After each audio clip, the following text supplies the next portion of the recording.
So hello students, today we will study a very important topic of AC fundamentals. It is RMS value. It is most important quantity of AC circuit. इसका मतलब होता है root mean square value, root mean square, okay. और इसकी definition क्या होती है? सो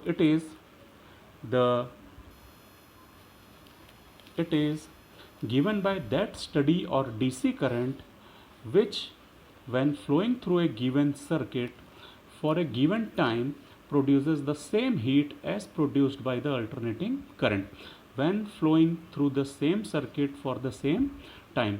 इसका मतलब क्या होता है? इसका मतलब बहुत सिंपल शब्दों में यदि मैं समझाने की कोशिश करूं तो चूंकि अल्टरनेटिंग करंट की हमको हर समय में, जैसे ये अल्टरनेटिंग करंट है तो हर समय उसकी वैल्यू कंटिन्यूसली चेंज होती रहती है। हम उसकी कोई भी एक फिक्स्ड वैल्यू या इफेक्टिव वैल्यू हम इसको डिनोट नहीं कर पाते। तो इनमें से कौन सी ऐसी वैल्यू होगी जो कि मैं इफेक्टिव वैल्यू के रूप में लूँ? तो वो जो वैल्यू होती है हम मान लेते हैं कि वो अभी हमको अननोन है, ठीक है। जो इफेक्टिव वैल्यू है that is unknown to us. तो ये कैसे अपन निकालते हैं? सपोज हम लोग एक कोई ऐसा नॉन डीसी करंट को किसी एक सर्किट में फ्लो कराते हैं कि एक पर्टिकुलर टाइम के लिए, और हम कैलकुलेट करते हैं कि उसमें कितनी हीट प्रोड्यूस हुई। और यदि अब हम अपने इस अननोन एसी करंट को उसी सर्किट में उतने ही टाइम के लिए फ्लो कराते हैं, मान लो कि इसने भी सेम हीट प्रोड्यूस करी, तो जो डीसी नोन वैल्यू थी वो हमारी इस एसी वैल्यू की आरएमएस वैल्यू के बराबर होती है। सपोज जैसे मान लो ये एक अपना सर्किट है, ठीक है। इसमें मैंने एक डीसी वोल्टेज अप्लाई किया है और ये हमारा मान लो कि एक लोड है, ठीक है। तो मान लो मैंने इस पर्टिकुलर लोड में टाइम T1 के लिए, T1 टाइम तक इसमें मैंने डीसी डायरेक्ट करंट फ्लो कराया और मैंने इसमें कैलकुलेट किया कि कितनी हीट ये डेवलप कर रहा है। हीट डेवलप करने के लिए मैंने पहले पावर मेजरमेंट के लिए एक वाट मीटर लगा लिया है, ठीक है। तो टाइम T1 मैंने घड़ी से देखते हुए टाइम T1 में ये कितनी हीट डेवलप कर रहा है वो मैंने कैलकुलेट किया, ठीक है। अब मैंने अपने उस एसी को लगाया जिसकी मुझे आरएमएस वैल्यू कैलकुलेट करनी है। सेम लोड है, ये जो लोड है ये सेम लोड यहाँ पर लगाया है, ठीक है। सेम वाट मीटर लगाया है और मैं सेम टाइम T1 के लिए ही इसमें अल्टरनेटिंग करंट फ्लो कराता हूँ, ठीक है। और जैसे ही मैं ये देखता हूँ कि सेम टाइम तक सेम लैंप में अल्टरनेटिंग करंट फ्लो कराने से हीट डेवलप सेम आ रही है, जितनी हीट इस टाइम में डीसी के केस में डेवलप हुई थी, यदि उतनी ही हीट एसी के समय में डेवलप हो रही है तो इस एसी की जो आरएमएस वैल्यू होगी, this RMS value will be equal to DC, okay. तो डीसी की वैल्यू तो मुझे नोन थी, तो ये आरएमएस वैल्यू उस डीसी के वैल्यू के बराबर होगी। तो हमेशा ध्यान रखिएगा आरएमएस वैल्यू जो होती है वो related to power, heat, work, इन सब से रिलेटेड होती है, ठीक है। और ये डीसी के इक्विवेलेंट होती है। हम एक तरह से कह सकते हैं कि किसी भी एसी की इफेक्टिव वैल्यू या आरएमएस वैल्यू जो होती है वो उसकी डीसी इक्विवेलेंट होती है। अपन आरएमएस वैल्यू को इफेक्टिव वैल्यू भी बोलते हैं, ध्यान रखिएगा। RMS value is also known as effective value, ठीक है, ऑल्सो। क्लियर है? So now we are dealing with the RMS value. हम इसको कैसे निकाल सकते हैं, और किसी भी अल्टरनेटिंग वेव के लिए एक अपन जनरल फार्मूला निकालने की कोशिश करेंगे कि आरएमएस वैल्यू का एक जनरल फार्मूला क्या होता है, ठीक है। तो इसका नाम सजेस्ट कर रहा है, देखिए इसका नाम क्या है, रूट मीन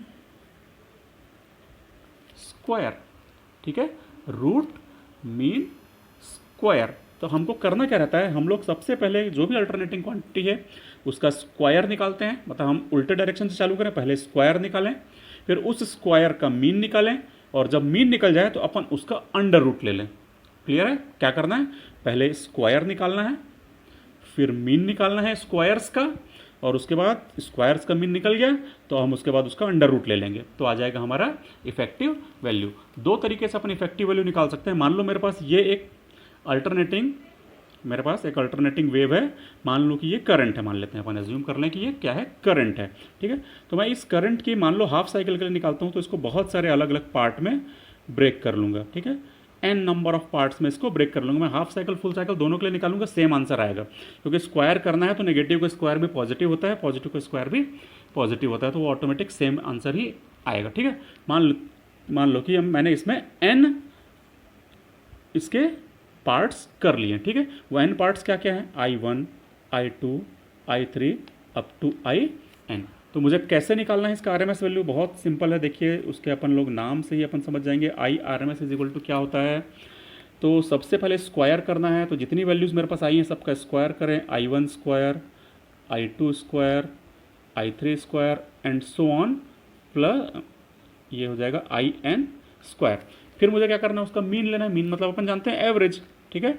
तो कैसे करेंगे, एवरेज कैसे लेते हैं, अपन सबको जोड़ देते हैं और डिवाइडेड बाय टोटल जितने नंबर होते हैं उससे डिवाइड कर देते हैं। टोटल कितने करंट थे, n करंट थे, तो n से डिवाइड कर देंगे। तो हमने स्क्वायर भी ले लिया, मीन भी ले लिया। अब उसके बाद उसका अंडर रूट कर लेंगे। तो अपन इसको ऐसे करके अंडर रूट कर देंगे। तो ये हो जाएगी उसकी RMS वैल्यू, ये हो जाएगी करंट की RMS वैल्यू। क्लियर है। सेम यदि वोल्टेज की RMS वैल्यू निकालनी है तो ये VRMS हो जाएगा, V1 square plus V2 square plus V3 square up to VN square divided by n, और उसका अंडर रूट करेंगे तो आ जाएगा हमारा RMS value of voltage.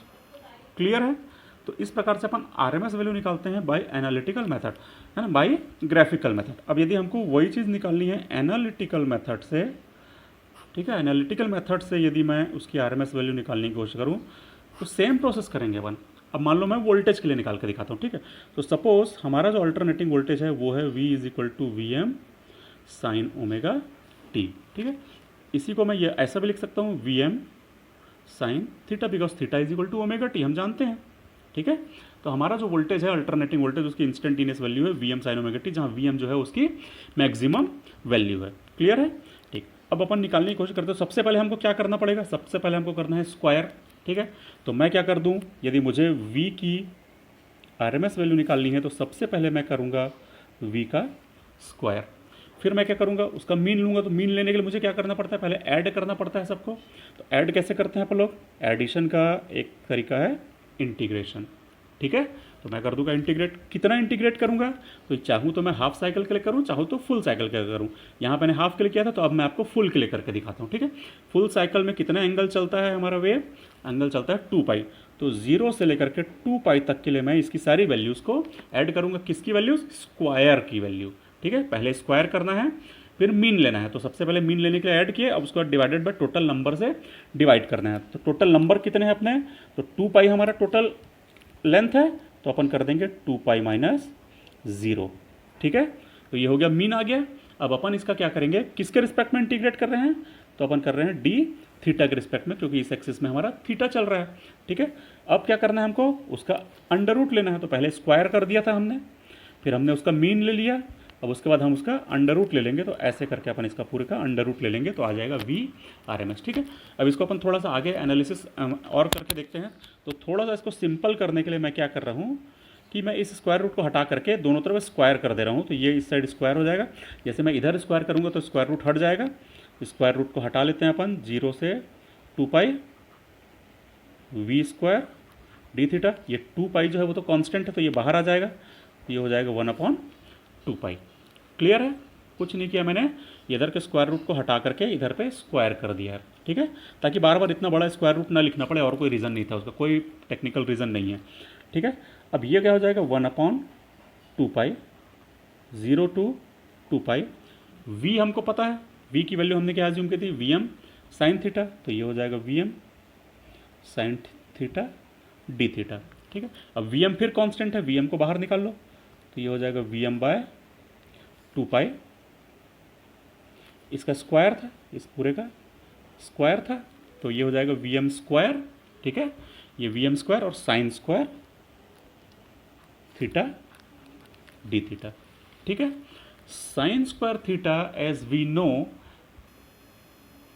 Sign square theta जो होता है वो हमको ट्रिग्नोमेट्रिक रिलेशंस मालूम है कि sine square theta is equal to होता है 1 minus 2 cos theta divided by 2। तो वही मैं रिलेशनशिप को यहाँ यूज़ कर लेता हूँ। तो ये क्या हो जाएगा, VM square by 2 pi integration from 0 to 2 पाई। यहाँ पर भी अपने को 0 to 2 पाई लिखना चाहिए था, ठीक है। साइन स्क्वायर थीटा को मैं लिखूँगा 1 माइनस 2 कॉस 2 थीटा और whole divided by 2 in with respect to D theta. Clear है। थोड़ा सा अपन और सॉल्व करते हैं। तो VM स्क्वायर बाय ये 2 को बाहर निकाल लूँगा तो ये हो जाएगा 4 पाई। ठीक है, इसको अपन इंटीग्रेट यहीं के यहीं कर देते हैं, डायरेक्ट इंटीग्रेट कर देते हैं। तो जैसे ही मैं इंटीग्रेट करूँगा तो 2 तो बाहर निकल चुका है, बचा 1। 1 का इंटीग्रेशन क्या होता है, थीटा माइनस इस 2 को अपन यहीं रखते हैं, कॉस 2 थीटा का कितना होता है, साइन 2 थीटा बाय 2। ठीक है, कॉस 2 थीटा का इंटीग्रेशन याद है, साइन 2 थीटा बाय 2। ठीक है, तो हो गया सबका इंटीग्रेशन। अब लिमिट रख दो 0 टू 2 पाई। ठीक है, इसका हो गया थीटा, ये 2 हो गया, कॉस 2 थीटा का हो गया साइन 2 थीटा बाय 2। ये हो गया हमारा कंप्लीट इंटीग्रेशन।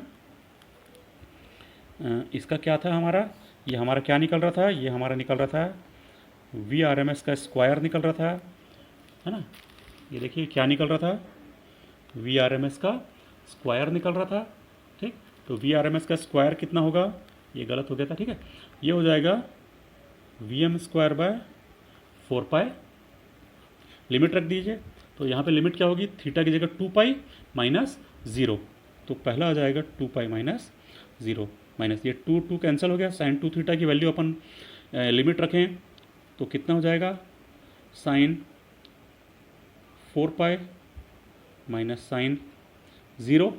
ठीक है, तो साइन 4 पाई की वैल्यू भी आपको पता होगी कि हर साइकिल में साइन की वैल्यू जो होती है वो 0 होती है, और साइन 0 तो 0 होता ही है। तो ये पूरा कितना हो जाएगा, 0 हो जाएगा, उसको अपन कंसीडर नहीं करेंगे। सिर्फ बचा क्या है हमारा, तो VRMS का स्क्वायर बच रहा है VM square divided bye 4 pi multiplied by 2 pi. Pi pi cancel हो जाएगा, 2 कैंसिल हो जाएगा, तो बचेगा VM स्क्वायर अपॉन 2।